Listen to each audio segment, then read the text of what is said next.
вы в Израиле уже в который раз. И Даже не помню в какой. Ну, это замечательно, если вы не помните. Да. Это значит, что у нас все хорошо. У вас с каждым разом все, в общем, приятнее и приятнее. Уже какие-то улицы начинаешь узнавать. Приятно уже даже. А вот пойдем, я тебе покажу. Здесь есть такая деревенька. В общем, там люди приносили все в Тель-Авиве вместе с фундаментом. Там, в общем, ты уже начинаешь прямо экскурсии какие-то делать. Ну, по старому городу и так далее. Так что приятно. Спасибо. Ну, расскажите какую-то интригу, дайте нашим зрителям, что сейчас, что нового, что старого. Я не думаю, что я самый лучший интриган, честно говоря, телевизионный. Вот. Как минимум, должно быть интересно. Мы привезли новую программу «Квартала». Приходить на концерт. Хотя, вполне возможно, когда это интервью будет идти, на концерты уже все пройдут. Но, тем не менее, приходите в следующий раз. Обязательно. Ну, мы следим за вашим творчеством. Спасибо на самом деле. большое. У нас очень много земляков ваших и нынешних, и предыдущих. И бывший Советский Союз – это, в общем, бывший Советский Союз. Да. И я хочу немножко вернуться вот в ваше детство. Вот ничто не предвещало. Папа профессор, да, папа профессор, как бы в семье Кривой Рог, вы родились, все было хорошо, потом какое-то время в Монголии. Расскажите про 4 года жизни в Монголии, что там такого было? Ну, честно говоря, я был в том возрасте, когда запоминается мало, очень запоминаются только яркие моменты, как, знаете, как снимки старые из пионерских лагерей и так далее. То есть помнишь только хорошее, так что там, в общем, и не уверен, что это зрителю интересно, но если вы уж спрашиваете, то, конечно, ну, что, папа работал, мама работала, я ходил с ключом на шее, сам себе принадлежал, учился, в общем, ну, как-то так прикольно. Много советских детей, различных советских ученых. Мы все учились в одном классе, из разных совершенно городов, из всех республик всевозможных. Ну, вот 4 года пожил. Как-то. Да вы уже говорили на этом языке? Ну, говорил, но я, честно говоря, я так всем говорю, что я говорил, но пока свидетелей я не нашел. Да? Среди близких Поэтому можно, да. И далеких, да, мне людей, поэтому, ну, что-то я там говорил, что-то понимал, наверное. Вот, но, в общем, ничего почти не помню. Помню пару там слов, буквально. А откуда пришло желание поступать, стать дипломатом? Вы, мне кажется, знаете мою биографию лучше, чем я. Ну, готовилась, Да. да. Было просто интересно. Так как-то, знаете, был такой замечательный фильм «3+2». Ага. В общем, там мне импонировали образы главных героев, особенно, в общем, дипломат там был такой. Мне как-то это приятно. Такой, в общем, приятный молодой человек, и шутит, и весел, и симпатичен, и так девушки, в общем, обращают внимание, любуются им, и как-то, в общем, это все, как-то так приятно, в общем, это было. И плюс увлечение английским языком, и, в общем, ну и такой, знаете, образ. Знаете, как сначала все мы хотим быть танкистами или пограничниками. Ну да, это понятно. Вот космонавтам это понятно, дипломатам как-то так. А мне вот понятно было дипломат. Да? Да, это такой своеобразный космос. Тоже другие люди, летать там за рубеж, с кем-то встречаться. Я так себе представлял жизнь. В общем, проводить какие-то переговоры. Мне как-то интересно было. На самом деле, мне кажется, что то, чем вы занимаетесь, оно близко к этому. Перекликается с этим, да, потому что вы все равно через себя очень много вещей пропускаете и ведете некую дипломатическую такую Приходится. работу. У нас такой юмор, что часто приходится быть дипломатом. Да. И тем не менее, дипломатом нет, стали юристом. Стал юристом. Да, закончил юрфак. В общем, как-то и очень хорошо закончил, и учился я вроде как. Опять же, может, это как насчет монгольского языка, ходят слухи, что я учился неплохо, да, но, в общем, как-то не сложилось. Знаете, как говорят, и он ее любил, и она его, но как-то не сложилось. Не судьба, да. Вы станете звездой скоро, я хотел сказать мужчине. Да, У него все получается. Пока он каждый, молодец, чаще, чем реклама на украинском телевидении, он появляется в кадре, нормально. Да, мы потом в титрах напишем. Вот все это, поблагодарите его. Я всегда таким людям, мало того, что я узнаю, как их зовут, потому что бывало, у меня много, я узнаю, я обязательно это говорю и даю еще адресок их. Да? Да, ну потом они начинают себя вести в жизни по-другому. Вот сейчас будет еще один выход. Вы где живете, скажите, пожалуйста? Здесь? Хорошо. Замечательно. Я еще Как раз на общем плане всех видно. Да. Я еще вычитала, что вы любите ездить в общественном транспорте, раздавать автографы, таким образом общаться с людьми. Я очень любил ездить в общественном транспорте. была старая Очень интервью, да, любил, да. Такая информация. Мне когда-то у меня такое было одно время так приятельствовали мы с замечательным актером Юрием Стояновым. Он мне говорил, как ты знаешь, я говорит, не знаю, как ты ищешь там образом. У меня фишка, я сажусь на лавочке, в общем, гуляют, в общем, там какие-то люди проходят разные, в разной кондиции, разных полов и так далее. Он говорит, я смотрю, а часто он играл там женщин разных, особенно в начале, в пике городка, скажем так, на самом пике. Вот, у меня подобная, в общем, история, только я не на лавочке, я, в общем, чем народ дышит. Всегда очень интересно, потому что темы для юмора, для пародии, для всего мы должны брать не то, что мне вот тут, вот, знаете, аж чешется, хочется, в общем, поиспользовать это, а то, что людям близко, конечно же. Ну, по крайней мере, вот юмор должен иметь социализацию. Знаете, как собаки среди собак гуляют, так и я, в общем, среди людей должен походить, послушать, почувствовать, чем они дышат. А когда узнаваемость пришла до определенного уровня, что меня не спасает ни щетина, очки, ни это, тогда уже, в общем, я перестал пользоваться общественным транспортом. А почему? Почему? Ну вот ведь сначала же было такое, да, приятно, Я узнаваемость. сейчас я вот гулял, в общем, по Тель-Авиву, тут парень, там, охранник какой-то, там, в общем, в магазин, говорит, вообще-то я вообще-то я не охраняю, вообще я охраняю, но я вечером пою. Они со мной все рассказывают мне судьбы свои, сложные, разные, и быть этим фильтром, в общем, не всегда, как вам сказать, комфортно. Иногда это очень сложно, ты должен до конца выслушать человека. Я не могу отказывать, не могу отправлять куда-то, прощаться быстро. Я пропускаю все через себя. И когда таких людей в жизни становится много, в общем, себя не хватает. Понятно. Второго себя для меня же нет, и для семьи моей, что важнее. Вот. И точно нет и для зрителя, потому что вот концерт, мы работаем концерт, преподготовка, концерт и пост. Все это забирает у меня где-то порядка 5 часов, и мне на это нужны силы. И я ничего не могу с этим сделать. Я не могу все отдавать людям. И вы отдаете себе в этом отчет, вы, то есть, понимаете, что нужно какие-то рамки ставить? Я очень стараюсь, да, потому что это уже проверено. И на концерте все летит. Ну, конечно. Все летит, когда ты легкий. Да. Когда ты пришел с проблемами, эти все проблемы выливаются в номерах, в шутках, и это все чувствуется всегда. Это одни и те же могут быть репризы, но поданы абсолютно с разным настроением, хотя играются, тебе кажется, так же, но нет. У вас есть какая-то, ну, то, что называется такая вот какая-то сверхзадача? Да, я понимаю, что я на социальном уровне, я говорю с людьми об их проблемах, но все равно мне нужно что-то донести. Потому что в кино, скажем, я понимаю, что вы там везде про любовь. Да, про юмор, про добро. Да. Ну, это вообще цель, в общем, когда-то до названия «Квартала», студия «Квартал», у нас было, в общем, название, в общем, «Доброе кино». Это вообще самоцель наша была.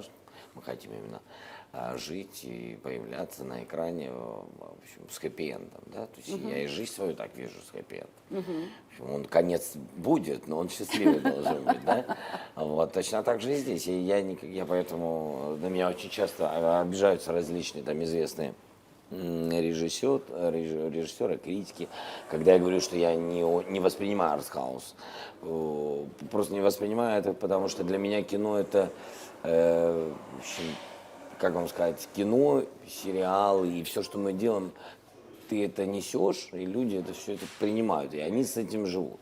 Одно дело, ты им там помог немножко, там, где-то развеселил, где-то что-то подумал, где-то, подождите, ребята, не ходите там голосовать, подождите, вы посмотрите, мы уже 30 лет голосуем, ничего, надо по-другому, других людей искать среди себя и так далее. Одно дело, ты их к чему-то подталкиваешь, когда они тебя на улице встречают, говорят, Господи, спасибо, как же легко вот после вот там чего-то там вашего, очень хочется жить. Да, это правда, это правда. Да, а другое дело, когда человек создает что-то, пусть даже великое, кем-то оценено, но он это создает для себя, понимаете, да, то есть он живет, это немножко другое, это искусство, я не претендую на уровень, и не претендую на сравнение, я просто пытаюсь ответить на вопрос, какая цель, вот цель такая. На самом деле очень не хватает доброго кино. И, Но вообще всего по-моему, доброго же мало. Вообще да. же, все же построено на агрессии. Люди агрессию смотрят лучше. Новости, где очень много крови, всегда читаемее. Желтая пресса всегда смотрибельнее. Это как бы понятные, в общем, истории. Да? Но, вы знаете, мне кажется, что кроме там удовольствия, это работа, и кроме работы это бизнес, но мне кажется, не на всем нужно делать деньги, мне Деньги так пахнут, кажется. да? 8 первых свиданий – это ваш сценарий полностью от начала до конца. У нас И- группа авторов, группа авторов, мы пишем 8, каких именно свиданий, потому что у нас Потому много что уже их, третий, да, да, уже вышел, 8 да. лучших Да. свиданий А 8 сейчас. лучших тоже ваш сценарий? Нет, ну, отчасти. То есть, как отчасти? Это единственная картина из этой трилогии, финальная, я так понимаю, в общем, которая нам просто попался. Одна идея, она принадлежала американским сценаристам. Нам очень понравилась эта идея. Они хотели эту идею сделать с нами. Идея была неполноценна, как нам казалось. И мы купили права на эту идею и переписали этот сценарий. Этот сценарий вообще каким-то, в общем, параллельным, в общем, жизнью пожил Да, немножко, это правда. и он совсем другой. Он не похож на другие 8 свиданий. 8 новых свиданий уже, да, уже Да. совершенно другие. Да, да.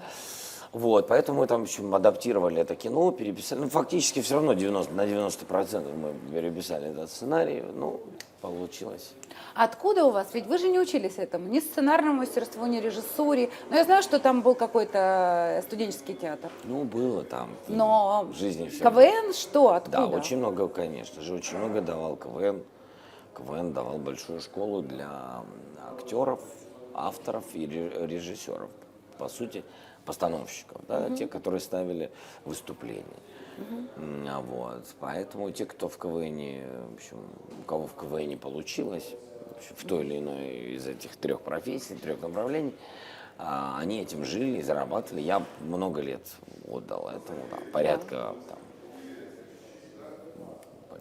10 лет я этим занимался. 10 лет это очень много. Много, конечно. 10 лет в общем, долгое время я писал. Откуда? Ниоткуда так, знаете, как студенты что-то балуются, играют на гитаре, что-то веселое придумывают, а потом получается что. Сначала это было так в легкую, потом, в общем, навыки, потом, в общем, мы стали профессионалами в КВН, именно в КВН, Да. не за пределами. А затем я писал очень много командам. Это уже стало частью профессии. Уже Мы писали- редактором всех остальных, да? Да, мы с ребятами, у нас была авторская группа, нас было 3 человека. Мы писали многим командам, которые играли, которые становились чемпионами. И это, в общем, нормальная была практика. А что произошло с Масляковым такого там? Ничего, просто я не мог променять КВН на людей, с кем я вырос. А, то есть там было условие? Ну, там, по большому счету, жизнь, это же постоянные условия. Поэтому, да, я выбрал уйти из КВН и остаться с ребятами. Для вас это важно вообще, вот команда? Вот слово команда. Для меня очень, я ревностно отношусь к людям, которые мне близки. Ревностно не хочу их ни с кем делить. И это такая, в общем, это вообще это такой, в общем, грешок у меня или минус в характере есть, но я его не стесняюсь. То есть я горжусь тем, что я все отдам ради этих людей, но я и все потребую. Я, в общем, не дам возможности, чтобы они себя делили еще с кем-то. Потому что у меня такая к ним, в общем, любовь и уважение, все вместе. Поэтому, конечно же, я по-другому не могу поступать. Вот, А были случаи, когда приходилось говорить... Да, конечно. Ну, это же То есть, постоянный выбор. не, ну вы не производите впечатление жесткого человека. Такое ощущение, что вы вот пытаетесь миром, такой кот Миром. Леопольд. Я либеральный Давайте человек. жить дружно, Либеральный ребята. человек, ну, знаете, это чаша либерала. Когда она заканчивается, он превращается вообще там нету места ни демократии, ничего. Ну, да, это вопрос времени. Я слышала, ходят слухи, что вы в политику собрались идти, или это... Ходят слухи. А, понятно. Мне кажется, когда кто-то кого-то боится, а кто-то начинает переживать, что такие, как я, захотим заниматься политикой у нас там в стране, что они все переживают, что народ как бы, там, знаете, как подтянется, естественно, потому что что-то дадут им новое, ну просто, Ну да, да. да. Вот, поэтому, как только я вам скажу. Обязательно. Вы У меня увидите. право быть первое интервью, Хорошо. договорились. Права первой руки. Договорились.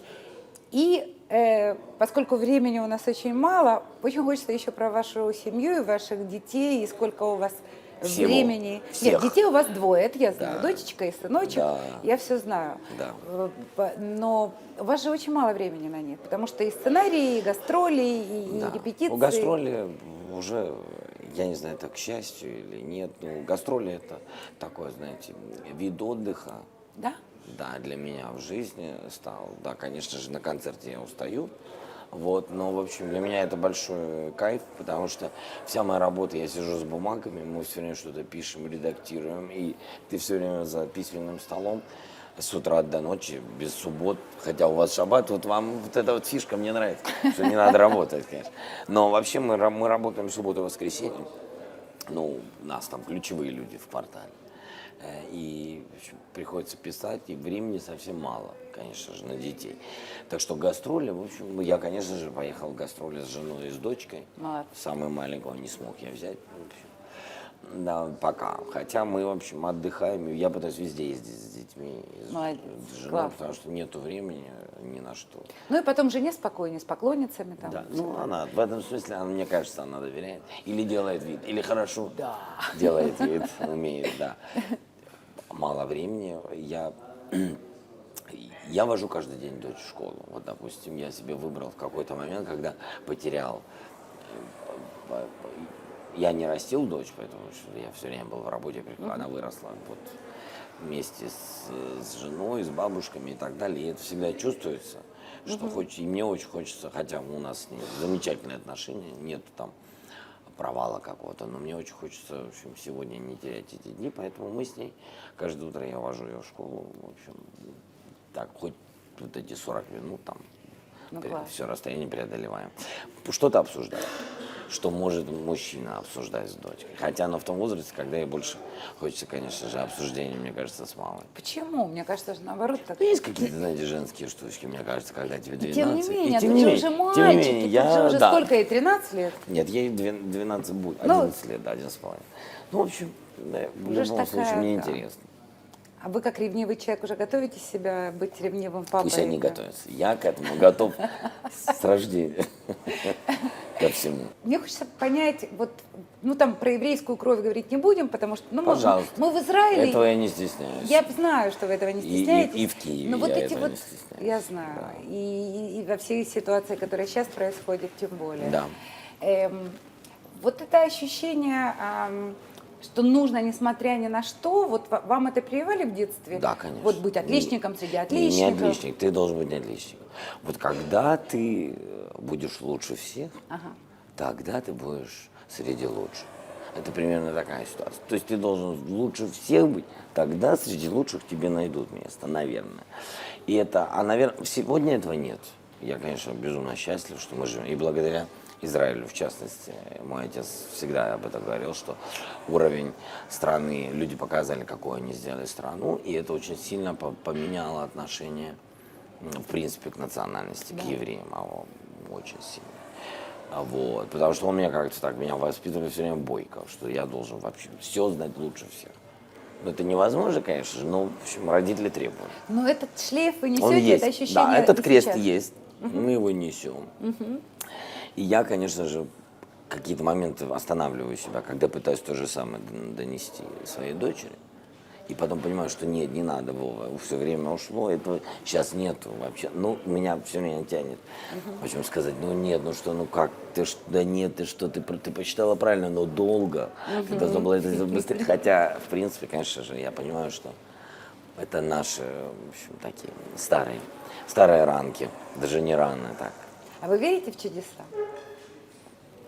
Ну, надо верить в это. Ну, надо это надо. Да, А верите? Не знаю. Ну, а что вы имеете в виду? Подождите, что вы мне предлагаете? Я ничего не предлагаю. Просто Израиль — страна чудес. Мы это все знаем. Потому Клево. что происходят вещи, которые, ну, по всем Надо верить. законам. Значит, я верю. Если нужно верить, я верю в чудеса. Верьте, пожалуйста, в чудеса. И в любовь, и в добро. В любовь, в добро очень сильно верю.